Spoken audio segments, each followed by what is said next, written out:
Good morning. So I'm here with a new pistol that I got from Solware yesterday. This is a replacement from last week. Yeah, the magazine was a fault. It happens, so you know it's how your RFD deals with it, and Solware are very, very good. Carl and the lads up there. So I went up and picked this up yesterday afternoon. So that's a bit of the information off the box. Now this box is all plastic and it's got a screw thing that holds the lid on. So that's basically what it comes in. I'll show you what comes in the actual inside first. So you do get a spare seal, that's for the actual end cap, yeah. You get a spare back strap, yeah, it's slightly larger here, it's got slightly larger hands. And that way you just knock the bottom pin out the grip and take the old one off, clip that in and put the pin back in, okay. And then you come with the actual tool to fit your CO2, which is unusual, okay. So I'll show you that first. So we'll show you the magazine first. So this is the magazine. It says on the box it hold 18. I can only get 16 in there, so it holds 16 BBs. You just pull down as usual. Yeah, it doesn't lock down, so you have to hold it down, then drop them in there. It's pretty easy to do. Quite a large gate as well, because this originally these APS is basically an airsoft. So basically, originally these were 6mm. Okay, 6mm airsoft. You seal at the top. Yeah, you've got red there and red there. So it's got quite interesting design. Standard valve at the back.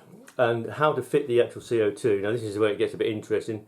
Different to other CO2 magazines. So you pull this red latch down, which pulls the bottom cap off, and you'll see that's the actual cap for the CO2. Notice you've got an internal bit there, and that just left and right.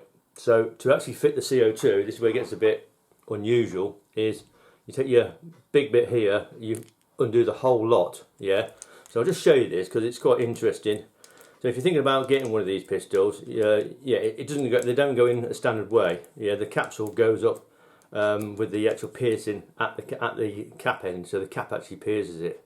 So if I just show you inside the actual cap, you'll see there's a piercing pin, and that internal side. When you rotate that, the inside rotates as well. Okay. So actually, there's nothing in there. You just drop your CO2 end first in there. So you drop your CO2 end first. I would put a bit of Pelgan oil. Put your brass end cap back in, and what you got to do, it's quite a fine thread, so we'll just actually like that, start like that. So screw it all the way in, yeah, the whole lot, yeah. Make sure you don't turn the internal. So use the broad blade first. Screw it all the way in like this, okay, till you can't turn it any further. It's quite a fine thread, so it needs about four turns. You'll feel it start to tighten as it goes against the CO2, okay, capsule. And then this internal bit here, you need to turn it backwards, anti-clockwise. It says 10 degrees. So I've turned it about that far, yeah, so it's slightly offset anti-clockwise, and that pierces your CO2. So I think the way it works is because you turn it anti-clockwise, you actually turn the piercing pin outwards. So I think the way it's designed is you put your CO2 and screw it all the way in, and that pierces the CO2. And then you turn it out a touch so the CO2 vents and fills the cavity inside the magazine, which pressurises it. I think that's how it actually works. And then obviously when you've done that, you can put your cap back on like so. That just slides on and locks in place. Okay, so that's how your magazine works. Right, so we'll move on to the pistol now. I'm trying to keep this pretty quick. So this is the pistol. It's the APS Shark D. It's a interesting. It's not a replica of any particular pistol, but it is very nice looking. I have tested this with a couple of CO2s because obviously the original magazine was faulty. It was bleeding CO2 out the barrel. This one works perfectly. So yeah, you do get faulty ones occasionally. Obviously these are mass produced, so as long as the RFD is really good, talk to them politely, explain the problem, and they'll exchange it for you, which is what Carl did up at Solware. So going over the pistol. So from the back, you've got this pin here, yeah. And that's to take this back strap off, so you knock that out if you want a bigger back strap. So basically it curves outwards, so if you've got bigger hands, I mean this is right for me, yeah, but if you've got bigger hands then you might want to fit the bit slightly larger back strap. You've got some nice sights. What you've got is a red dot at the front, which is like a red glow sight. So the actual sight pitch is really nice. This here would actually be your full auto. You push it forward for full auto. Obviously in UK, 4.5mm steel is semi-auto only. You can't have full auto with 4.5mm steel BBs. So that is fixed. People have been on to tamper with these. Don't tamper with them. You'll get yourself in trouble if you get caught. You're not allowed to have fully auto steel BBs in UK. If you get caught, you're going to be in trouble. serious trouble. Okay, so yeah, leave things alone.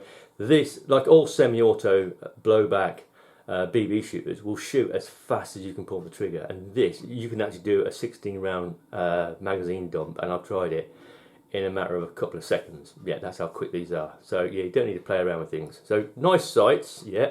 I'll go to the targets in a little bit, but it does seem to shoot very straight as well, which is nice.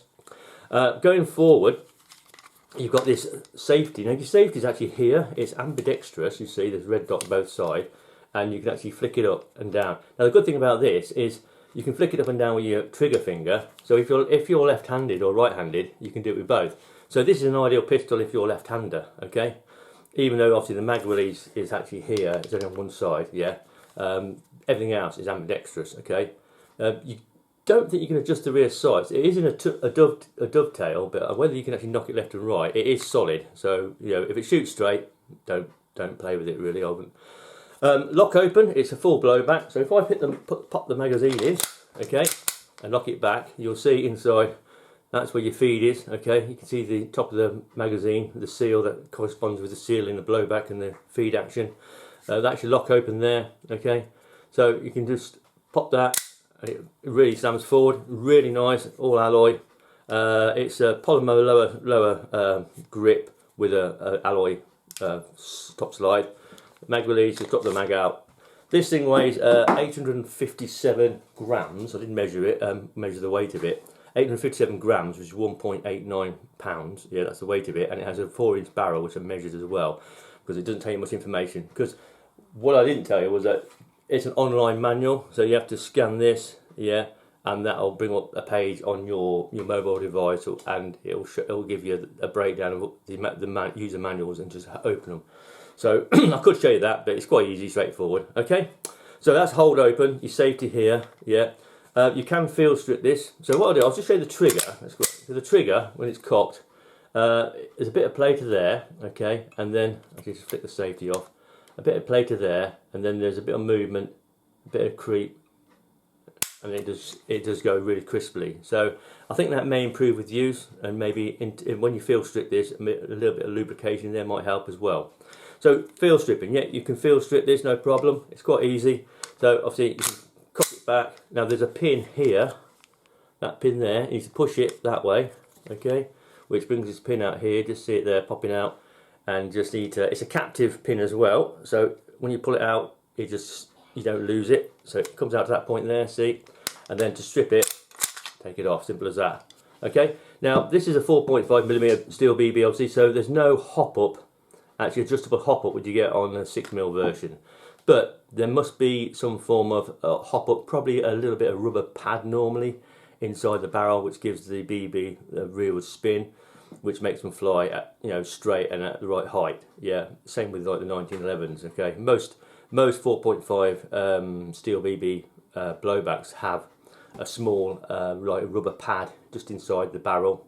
So when it fires through that rubber pad, it spins the BB rearwards, which is why some manufacturers say don't use copper-coated lead and so that, because obviously you can get copper deposited on the actual rubber and it doesn't give the spin. Yeah, you want to keep it dry. Okay, to reassemble, very straightforward. Pop it back on the rails, put it level like that, push the pin through, and that's it. Just like that. So yeah, really nice. So I'll just show you over the pistol. Like I said, you've got these cutouts either side of the grips. So yeah, it's ideal for both left and right handers. Yeah, nice weight with the magazine in. It's a nice weight, nicely balanced. All the weight sits in the grip, so it's really nice to shoot. It has got a rail here as well if you want to put a laser or a flashlight. Yeah, that sort of thing. So going on to the results through the Crony. I did put 8 shots through the Crony. There they are there. It had a spread of 6 FPS over the 8 shots. Average energy was 1.08 foot-pounds energy at the muzzle, and an average velocity of 303 FPS with a 6 FPS deviation over the 8 shots. I gave it like a 15-second interval to allow the CO2 just to warm up a little bit. If you gave it a little bit longer, it might even be a bit more consistent, but it seems pretty good. So that's the actual Crony results. Excuse me, I've got a bit of a croaky voice at the moment. And then because it's really pitch black and I've got a floodlight outside, I could only do like a 10-yard freestanding floodlight shoot. So what I did, I shot one magazine down here at the centre, and it grouped down here. So I aimed a little bit higher around about here, and it seemed to start to group around here. So it seemed to shoot reasonably straight, and that done it. I couldn't really see the target very well because it was dark, and the floodlights don't really make the foresight very visible, even though it is a true glow. I also did the final 8 shots, and going back to shot count as well. You'll get 3.5 magazines out of a full CO2, so it's 16 shots. That's 48 shots plus another 8. Yeah, and the final 8 shots I did after the first 48 shots. I did 8 shots finally. Yeah, and they grouped like that. That's a 1.3 inch group, so pretty good. I also shot at a tin can as well, and I got just over an inch group with 8 shots as well. So that's pretty good. So it seems to shoot pretty straight. So yeah.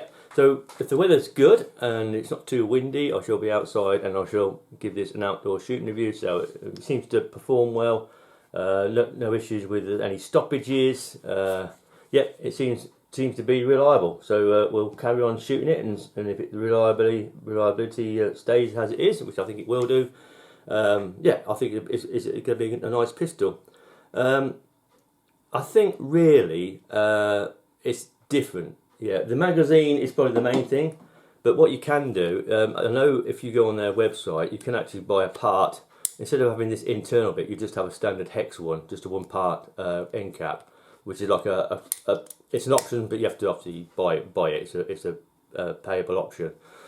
So if you can't get on with that, you could go for the standard, just a standard end cap. I'm not entirely sure why that is. It might be some airsoft thing, because don't forget the APS make airsoft. This is the only like 4.5mm they do in the UK, but it seems to work okay once you know how to load it. And it does tell you that on the online manual. It's nice manual. Yeah. So there you go. So that is the APS Shark D. Yeah. Very well made. Nice feel to it. It's got no more rattles than any other blowback BB, yeah, whether it be a Lumrex or whatever, yeah. But yeah, it's got full blowback, which is really nice. Yeah, locks back, final shot. Nice, snappy forward, yeah. Trigger it's a nice wide blade. It's quite, you see the blade is quite long and flat. Yeah, it's quite wide as well. So it's got a nice feel to it. For my medium hands, about the ideal position, you know, with my tip of the finger on it. So when you squeeze it, put the safety off, and then. Yeah, it's quite nice. Yeah, it's going to be it's a nice positive trigger, to be fair. Once you work out where the creep is, yeah, which is very predictable. So I hope you like that little unboxing review. There you go. Just show you both sides again. I said you can't have the full auto in the UK because it's 4.5mm. If you had the airsoft version, you probably could, because of 6mm airsoft you can have full auto, but steel BBs, no, it's a no-no. Okay, so I hope you like that little unboxing review. There you go, take care, and thanks for watching.